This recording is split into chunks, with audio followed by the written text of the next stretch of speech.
I'd first like to ask you a question relating not only to your current role as managing director, but your former role as finance minister of France. You focused on the eurozone as the center, the epicenter of the crisis, and the need for action. And you, quite rightly, I think, emphasized moving ahead quickly on banking union and fiscal union. Now, as you'd be among the first to know, these are deep delvings into national sovereignty in Europe.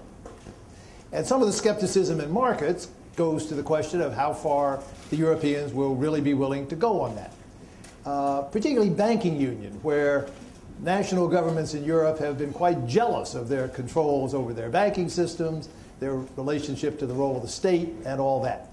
So talk to us a little more about what now makes you confident that the European countries will, in fact, submerge sovereignty sufficiently to do true banking union, to move toward fiscal union. And if that occurs, does Europe come out at the end of the process a much stronger entity than we now worry about? Well, to the latter part of your question, my answer is, of course, yes. If they manage to organize that fiscal union, the banking union, have the mechanisms in place, such as the ESM as a backstop, they will come out much more stronger than they are today. There's no doubt about it. I would say two things. Number one, they have already traveled a long way. I remember the early days when Europe was facing the crisis as a sort of consequences of the crisis that originated here in this country. The thing that was constantly mentioned was no bailout. No bailout. There should be no bailout because the treaty provided so. Well, we might still argue that there is no bailout, yet there is clearly work underway to organize for the mechanisms to respond to the situation of a member state that is in difficulty. So the EFSF, the European Financial Stability Fund, to be followed soon by the European Stability Mechanism, would have been unheard of. The fiscal, let's call it the budgetary process that results from the six-pack directive, which is an obscure name for a set of rules, that budgetary process would have been unheard of 3 years ago. And certainly when I was Minister of Finance, we were beginning to see how the budgets, think about it. The budgets would have to be cleared through the European institutions, such as the European Commission, and be screened by euro area partners before it was actually debated and discussed in details by the national parliaments. Now that's a big move. You call it a sovereignty point of view.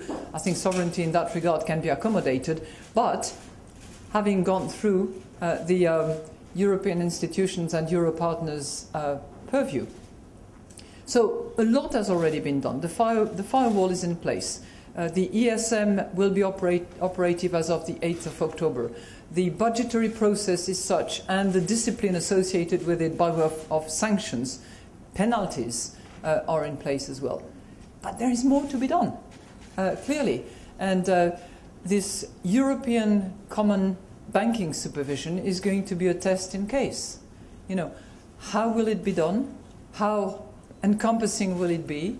I think there is no debate now that the European Central Bank will be right in the middle of that and will have the authority to supervise the major one and elevate to its level any of the other banks that it would like to scrutinize and supervise better. How fully operative will it be and how soon? All of those will be a test of the desire to speed and the want to perfect. Now, between the two, I hope there will be a middle point that will make sense for the Europeans themselves and for the European banks. I just happen to think that actually organizing it soundly, with appropriate auditing and review and test of the banking system itself, will actually be a significant improvement for Europe. Let me ask you one other question having to do with the role of the fund, as you discussed toward the end of your remarks. All of us who follow these issues greatly applaud your new surveillance decision, your external sector report, attempting to, as you said, intensify the role of the fund on that set of issues. But I would like to ask you a question as managing director. Now that you've got those new tools, what you plan to do to move them forward, recognizing you have to bring your member states along, but what do you plan to do by way of action yourself? The external sector report was, I think, enormously helpful and candid. We had some of your lieutenants here a week ago, talked about it in great detail, but it says quite clearly there are very large and persistent imbalances, there are very excessive reserve buildups, there are very severely misaligned exchange rates, not just China, though it's the biggest, but lots in that area. One could argue this is a cardinal failing of the multilateral system to date, because the whole Bretton Woods system was created to avoid a repeat of the competitive devaluations of the 1930s. And we have somewhat similar activities today, but the multilateral system has not yet effectively dealt with them. Now you have new tools, and you've called for action. So what can we look for? Well, we're going to use the tools.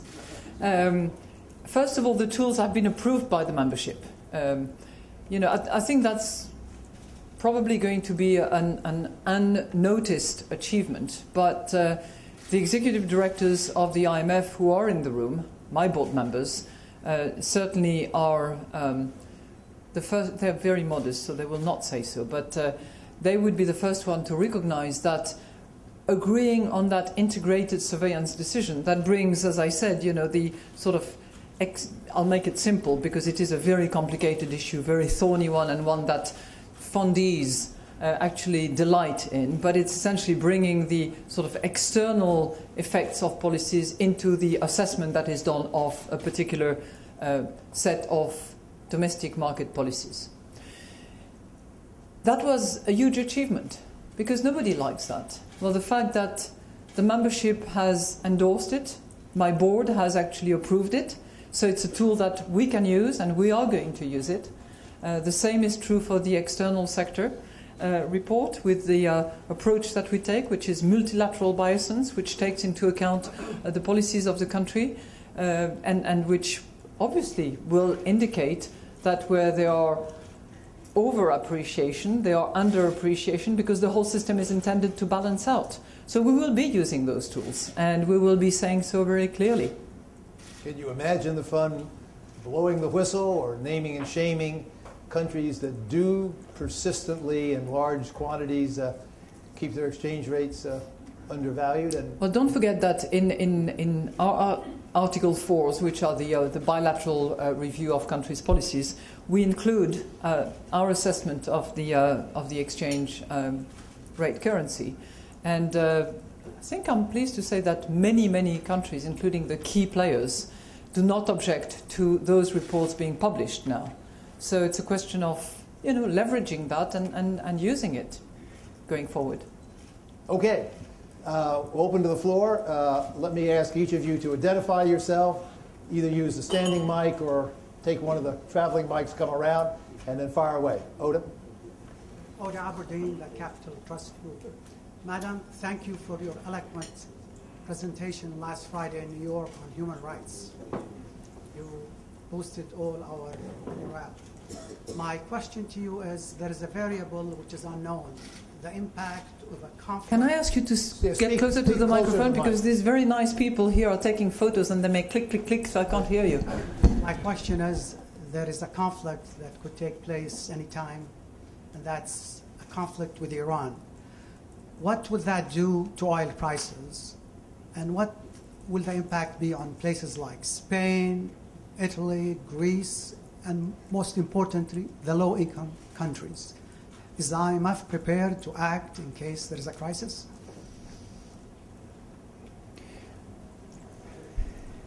Well, this is clearly a risk that is of geopolitical nature, with consequences of an economic nature on the supply of oil.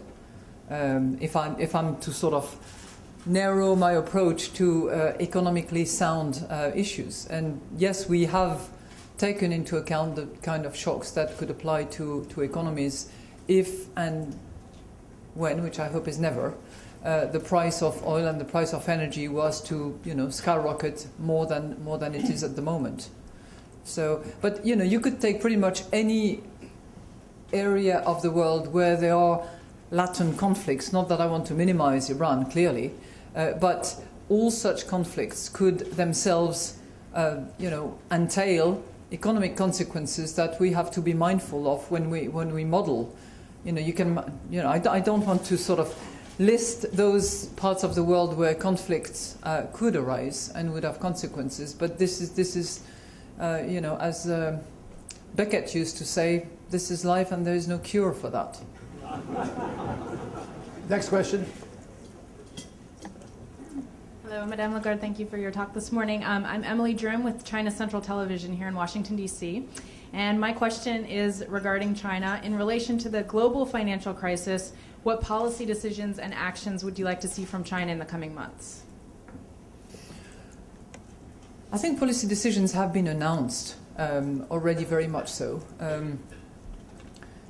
I'll distinguish between short term and medium term. Short term, there has been an announcement of a stimulus that is apparently geared towards yet more infrastructure projects, more public spending, some financing of SMEs, but not really particularly specified yet. That's I think it goes in the right direction. Less monetary tightening as well, and stimulus.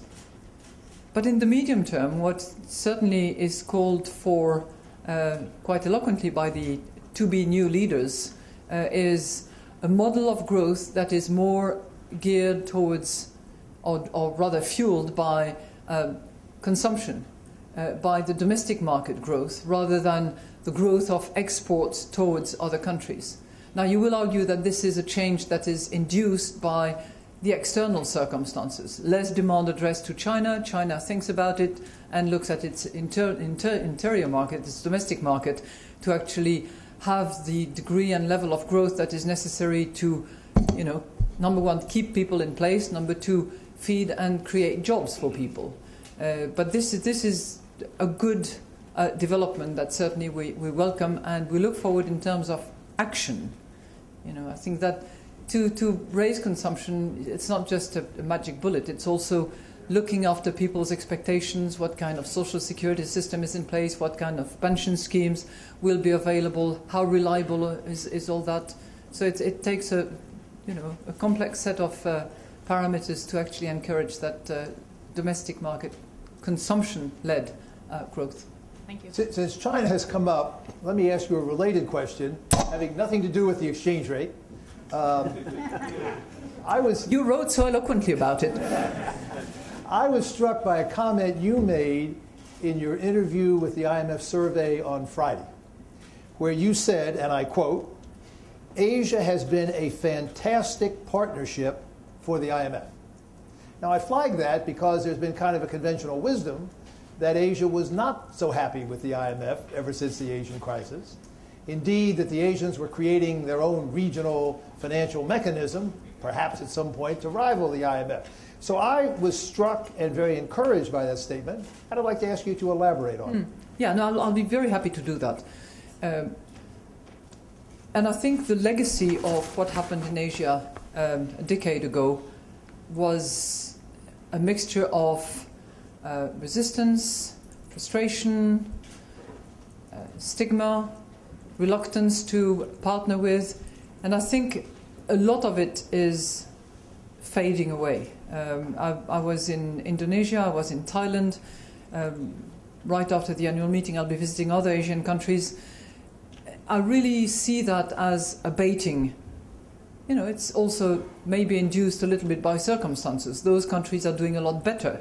They went through a terrible, terrible time, including with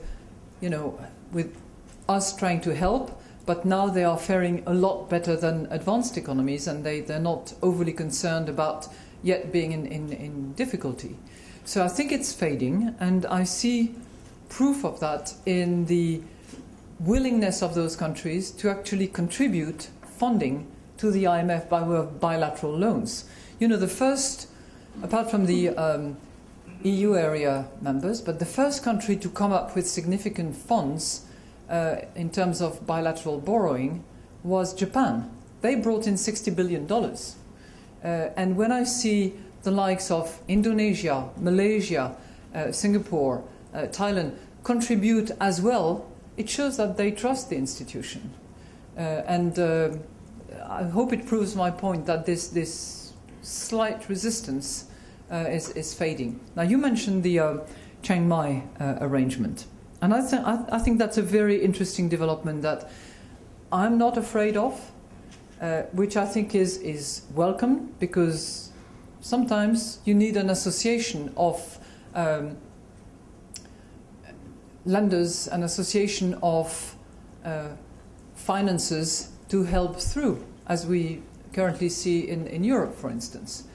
But I don't see the Chiang Mai arrangement as being in competition with the IMF. And to be frank, I think that the independence of the IMF, being above and beyond the bickering and the disagreement of a more territorial and local nature sometimes, is actually a trump card for it to be engaged and involved in difficult circumstances. I'll take the occasion just for a brief word of advertisement. Here at the Institute, we are launching a new series of lectures on the emerging markets, and we're having the first of those this evening at 5 o'clock, and you're invited to that. It's going to be delivered by Jose de Gregorio, former governor of the Central Bank of Chile, on how it is that Latin America has been able to come through the current crisis so successfully. One cannot quite say unscathed, but almost. And you make the point about Asia as well. So this is a big new program here. We're starting it tonight, and we'd be happy for any of you who would like to join us on that occasion. Yes? Yes. I am Ana Barón from Clarín, from Argentina. On the frame of what you said about surveillance, I wanted to ask you a question about the Argentina statistics.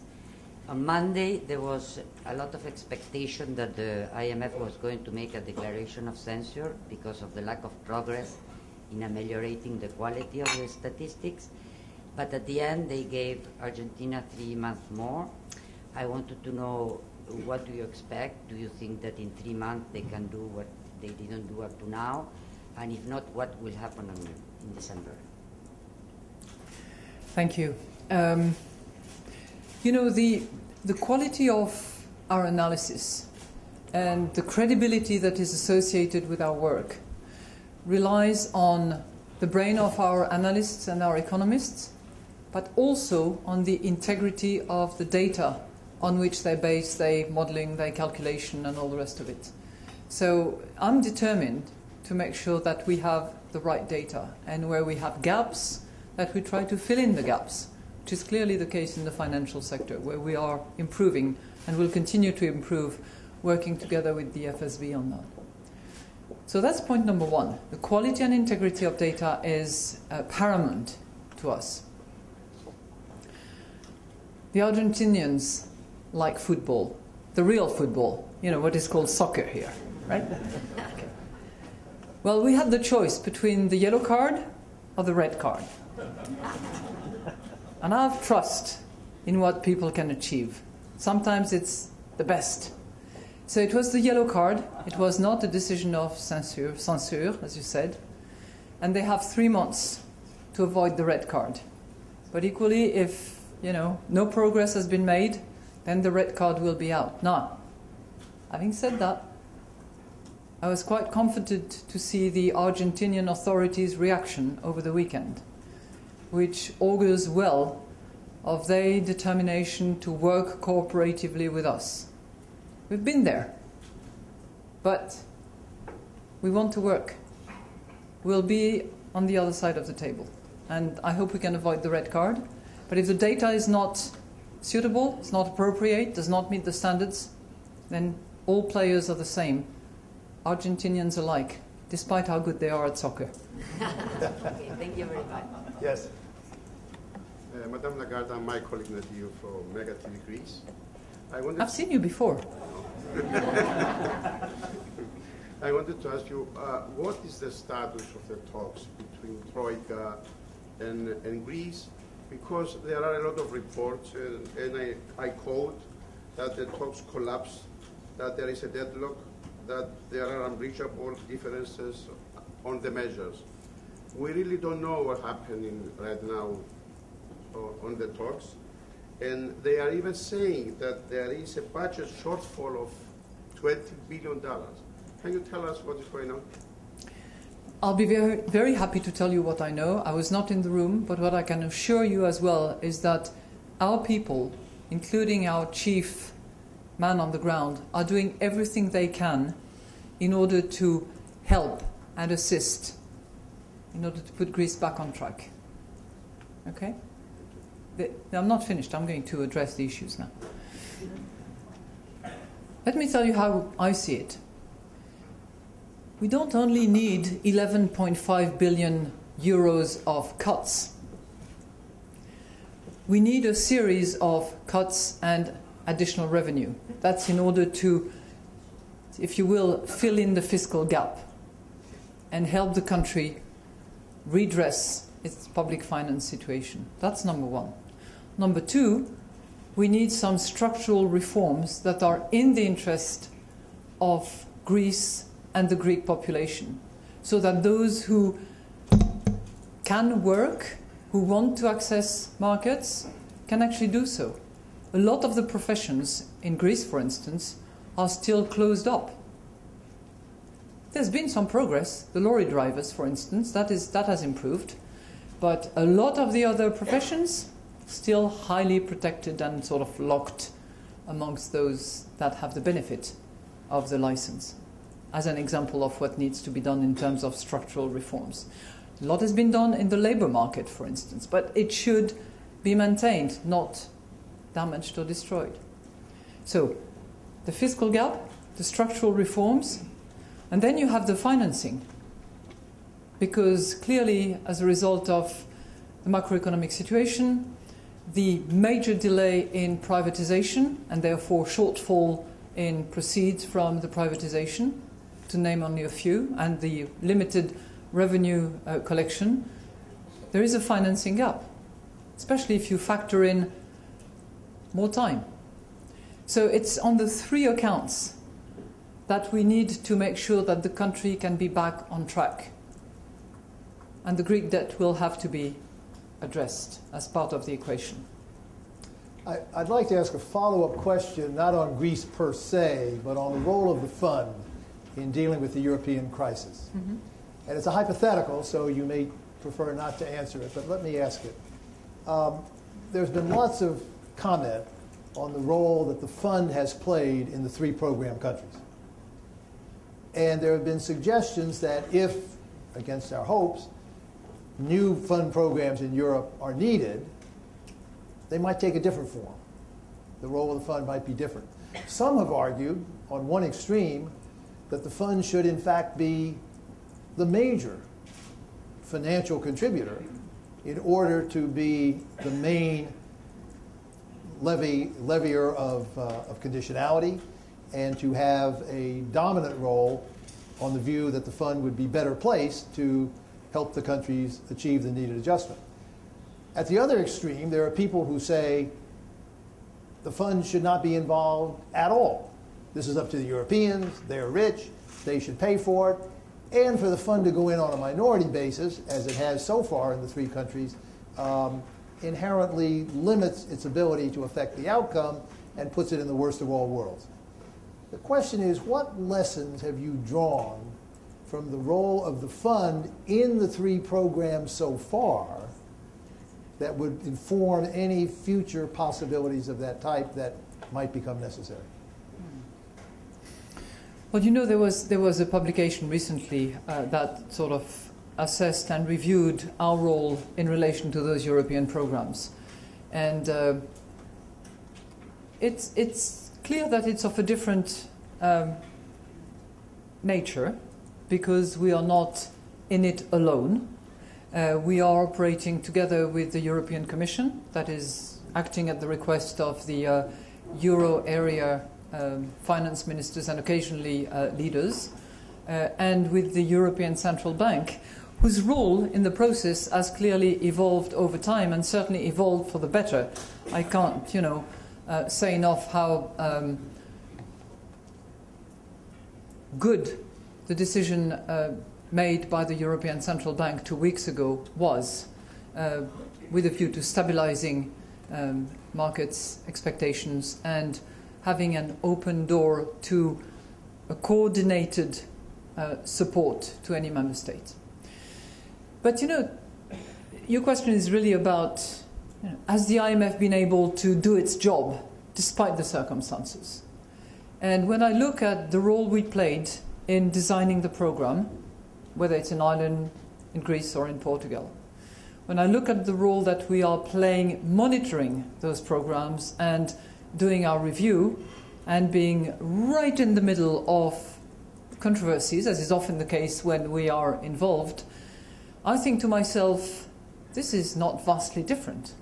We are, in fact, independent, and we are not the yes man of the Euro partners, nor are we the yes man of the European Central Bank. We do our job as we should do our job. When back in the winter, the Chancellor asked me whether we were strong on our debt sustainability analysis, I had no fear in saying, yes, absolutely, those are the numbers that we stand for, and this is based on our analysis, and it's not biased by any type of suggestions or influence of any kind. And I think we should just keep up and do that job as rigorously and vigorously as we have. You mentioned in your remarks the need to slow the speed of adjustment in a couple of countries. Do you feel that you have prevailed on that? You will prevail on that? Maybe there was some difference with your partners. Fair enough. You're right. In program designs, there have been occasions, and that was certainly the case with Spain, where we have no program. So our role is not, on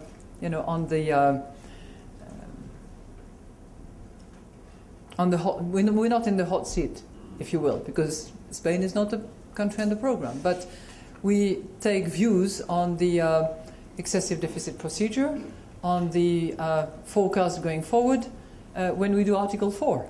When we did the Spanish Article 4, which is this bilateral surveillance, when we did the financial sector assessment, we assessed on the basis of the numbers that were given to us, the measures that were envisaged, and the forecast of deficit consolidation that was expected. And we did say at the time that the timing seemed too short to us.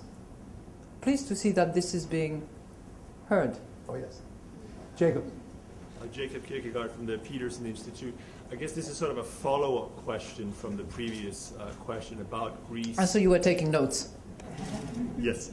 My question really goes, you mentioned in your remarks, Madam Managing Director, that there should be less focus on targets, rather implementable measures. Now, with respect to Greece, if we go back to March and the process back then, this year, there was a very specific target, namely the long-term 120% of debt to GDP by 2020, which loomed fairly large in that debate. And you just mentioned that the role of the debt sustainability analysis in fund work.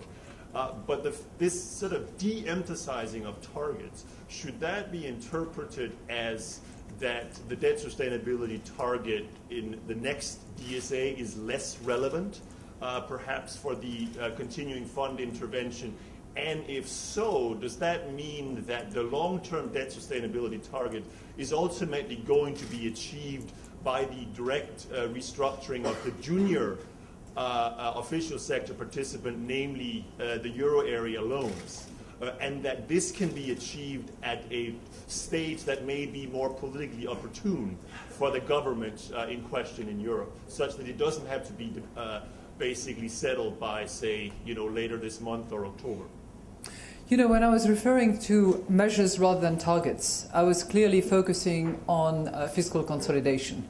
I was not referring to the debt sustainability analysis, nor the debt horizon that we set when we design a program. And what we have. The 120% in 2020 is still clearly the horizon that is set in order to measure the efforts that need to be undertaken by then. But on the fiscal front, clearly, when we recommend that revenues be increased by X, by, for instance, improving the tax collections, by entering into the privatization program in due course, as should have happened and as has not happened.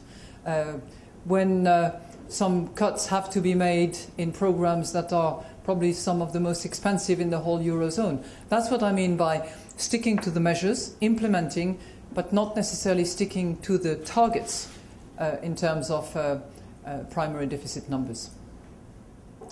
Okay, next. Okay, thank you, Madam Lagarde. My name is Esther, and I'm with China Central TV. And my question is on the 2010 quota and governance reform. You said that just now that it has already get the numbers that it needed for the quota reform, but for the governance reform, it still need more quotas, at least about 10% of the codes to get this part down. So, and to some degree, that is largely dependent on the United States. So will the IMF put more pressure on the U.S. Congress to approve this change in the coming weeks? And how confident are you that are we likely to see the completion of this reform before the annual meeting this October as the IMF has planned? Thanks. Well, it's not just the United States. You know, clearly there are other members, including in the G20 countries, that have not yet ratified the reform that was committed to by the leaders in 2010. So it's not a US-centric issue. Everybody focuses on the US because the US has a very sizable quota in the institution and is my largest member, my largest shareholder, if you will. But the US is not alone in that camp. I certainly hope that the US authorities at large, including Congress, will appreciate how needed US leadership is and how needed the IMF role is going forward in order to address not the sort of remote crises around the world, but the indirect consequences of those remote crises around the world, including on the US economy. I think, if there's one thing that we're learning from all the multilateral surveillance work that we're doing, it's the degree of interconnectedness, of interdependence that all the economies have amongst themselves. So it's. So how confident are you? I'm desperately confident. Thank you so much. Morris? Morris Goldstein, Peterson Institute for International Economics. Managing Director, thank you for a most interesting speech. In discussing the eurozone, you indicated I'm always cautious when I hear an English-speaking person say interesting, because it can be anything. Well, you're quite right. But let me proceed anyway. All right. You indicated that discussing the eurozone, there was a need for growth-friendly measures, not just austerity. But outside of the ECB bond buying program, what are those growth-friendly measures, and why should we think that these will be sufficient to pull the eurozone out of recession? When discussing the U.S. fiscal cliff, you made a distinction, a helpful distinction, between the medium-term need for strong fiscal consolidation and the short-term need to avoid such a large fiscal contraction that you have very adverse growth consequences.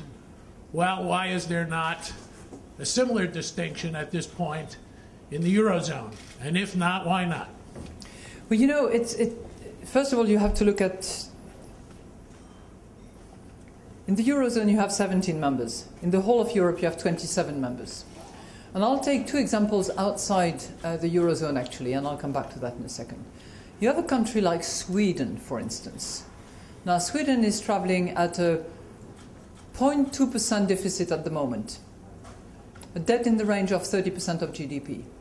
Now, a country like Sweden can certainly take some positive steps to stimulate its economy. You would agree with me, wouldn't you? On Sweden, yes. Okay.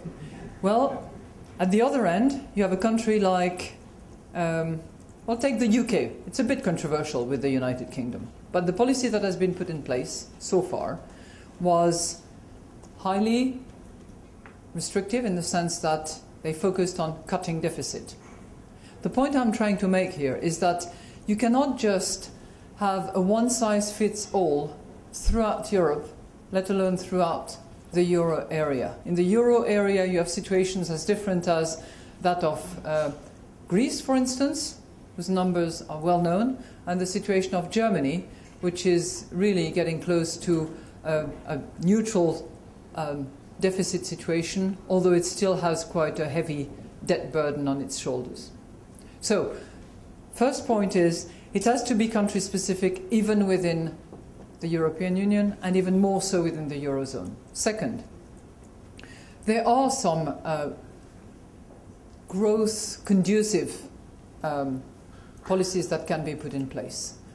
Let me take, for instance, the short term. There are some budgetary reallocations that can certainly be used in order to stimulate the job market, in order to give people training, in order to make sure that this hysteresis that has been described by others before me actually doesn't apply to the European workforce. That's one example. Second example, which has more to do with the medium and the long term, is the series of structural reforms that need to be put in place in many of the euro area member states. Stronger competition authorities, more opening up of those closed professions, and they're not only in Greece, they are in other places as well. That's what I mean by growth-inducive or growth-friendly measures that are both short-term for some and more medium-term in results, in consequences, in effects, but can be taken now in terms of structural reforms. A brief extension of that, what's your assessment at the fund of how long it will take those structural measures of the type you mentioned to pay off in terms of improving productivity, improving efficiency, and stimulating positive growth? You know, I'm hard-pressed to give you an answer because this is not our core expertise. I think, you know, on those issues, the OECD, for instance, is better equipped and has done more research work than we have. But conventional wisdom is that it's more for the medium term to, you know, the economies will have the benefit of those measures tangibly more in the medium term than in the short term. Now, I know that Angel Gurria has a slightly different views, and some of his studies actually seem to point to more shorter term than medium term consequences. I think we're going to have, at least in two markets, interesting results to watch, and that will be the case in Spain, and that will be the case in Italy, where in both cases the labour markets and the product and services markets have been or are in the process of being reformed. But it's a tedious, cumbersome, complicated process because you may enact legislation on the one hand, but it has its impact on the judicial system and how the courts will actually apply the law. And, you know, for a company to actually decide that it is going to invest in such country because the labour market is more flexible, maybe they're going to wait until they see whether the judicial system actually embarks on that same process and will not have very stringent case law which will, you know, counterbalance the positive effect of the legislative reform. When you say medium term, do you mean 2 years, 3 years, 5 years? Yeah. 2 or 3? I would say 2-3 years. 2-3 years. Yeah. Okay, next. Thank you. Barbara Matthews with BCM International Regulatory Analytics. Thank you, Madame Lagarde, for an excellent exposition. I'm going to go back to the question that Jacob asked, actually, because there was another component that I think I and others might really appreciate the answer to. You have made a robust case for program extensions due to external, say, exceptional circumstances in order to ensure that a program remains viable. And you have also stated plainly today, as well as a few weeks ago, 2 weeks ago in Cyprus, that we have to talk about the financing for such program extensions. And to speak plainly, that usually means haircuts, including for official sector holders, losses, potentially for official sector holders, new money, either from the multilateral communities such as the IMF or individual creditors. And I know you will not comment on negotiations currently underway, but I'm wondering if you could provide some perspective on how to think about that combination of solutions that, or are there other potential components that are being missed by the debate at the moment? Because there is a lot of concern, and people go running off in one direction or another. If you can provide some perspective on how to think about the package of potential solutions that one could consider as promoting stability in the financial system. Well, I think you are very, very knowledgeable, clearly. You've mentioned all the components. It's either more of this or less of that, clearly, right? But I'm not going to dwell into the intricacies of how much more, how much less. I think it's important to keep in mind two things, and I know which country you're referring to. The fiscal gap, the structural reforms, the financing of the program, but also the debt sustainability of the country going forward so that it can actually walk on its 2 feet and not always with a huge back of debt on its back. So it's the whole combination of matters that need to be addressed collectively by the members. Thank you. We're up against our witching hour, so this will be the last question. I think Domenico Lombardi from the Brookings Institution. Thank you very much, Madam Chair, for your insightful remarks. I won't say interesting, but I was wondering, I would like to draw your attention on the OMT program that you have mentioned before. What we have seen since the announcement of the ECB about the introduction of this new program, Italian and Spanish yields have gone down. But some analysts think that this may just reflect the expectation that both or either of these countries may be approaching the European authorities and or the IMF. While there are some other analysts believing that this might, the effect of this dampening in yields might be a little bit more sustained. I would like just to ask you to elaborate if possible. Thank you.